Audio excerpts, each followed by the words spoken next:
how to identify poison ivy, and what is the field remedy if you catch it on the trail. Here we go.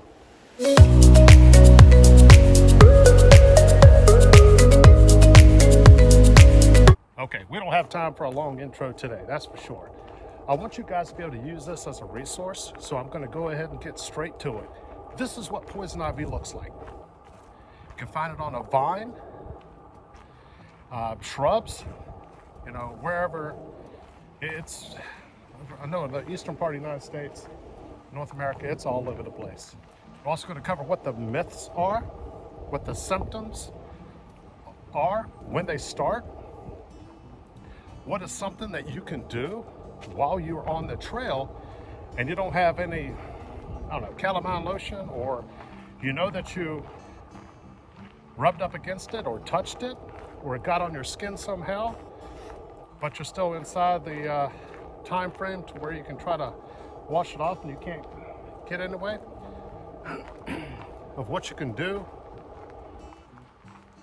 That has been done a long time, ever since the Indians used to do it.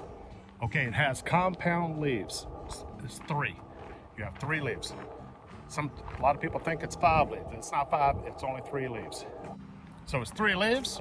It's saying leaves of 3, leave it be. All heard that sometimes growing up. But depending on the area, depending on the region that you're at, poison ivy is a little bit different. Sometimes it's glossy leaves, sometimes it's dull leaves. But one of the sure ways of identifying it is, here's a picture of it now again. The 2 side leaflets, the stalk of the middle leaf is much longer than the stalks of the 2 side leaflets. The 2 side leaflets barely has any stalk at all. That's the only way that I can, that's the main way that I can tell if it's poison ivy or not. Sometimes the edges of the leaf are smooth or rough, doesn't matter. A lot of times people will see jagged edges on the sides and they think that it's not poison ivy. Well, it is. It's just a different variation, different species of poison ivy. And out west, some of the western poison ivy, it actually is more of a shrub. But poison ivy is definitely a plant that you definitely want to avoid. That's the best way, just avoid it. Some people are immune to it and don't have any of the resin effects. But that's what it is. It's a resin that the plant has and it gets on your skin. A lot of times you won't feel the effects of a rash starting up between 5, maybe 12 hours from now. The main reason for this video is mainly for my subscribers to be able to see and use this video as a quick reference guide.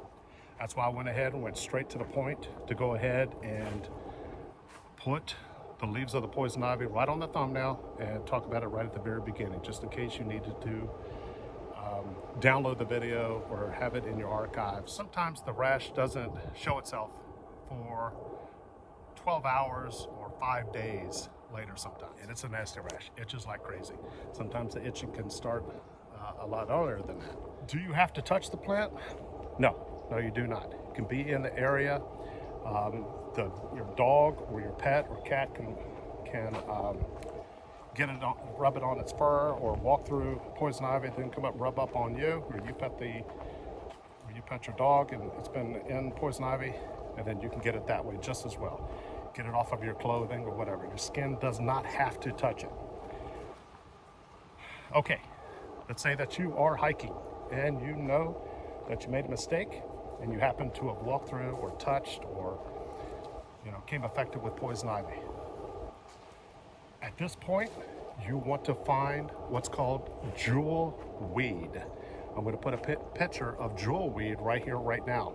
And the easy way to find jewel weed a lot of time are hummingbirds go straight to jewel weed. They love jewel weed. If I remember, it's got a little orange hat-looking flower, if I remember. I've always seen jewel weed. Jewel weed's all over the place. It's a nice remedy that Mother Nature has given you to combat poison ivy. And of course, definitely you want to get to soap and hot water to go ahead and wash this off as soon as you can. But let's say you're out there hiking and you don't have access to that, which most of us hikers do not. You want to break off the stem off of a jewel weed plant and grind the stem a little bit until you get that little bit of the secretion. It's more of a kind of like a little dab of sanitizer, best way to describe it. And then you put that on the area that you think you became affected to. Go ahead and overdo it. Go ahead and overdo it as much as you can. And then when you return, you get off the trail and then wash with soap and water. Hopefully you will not get any kind of rash from your experience with poison ivy.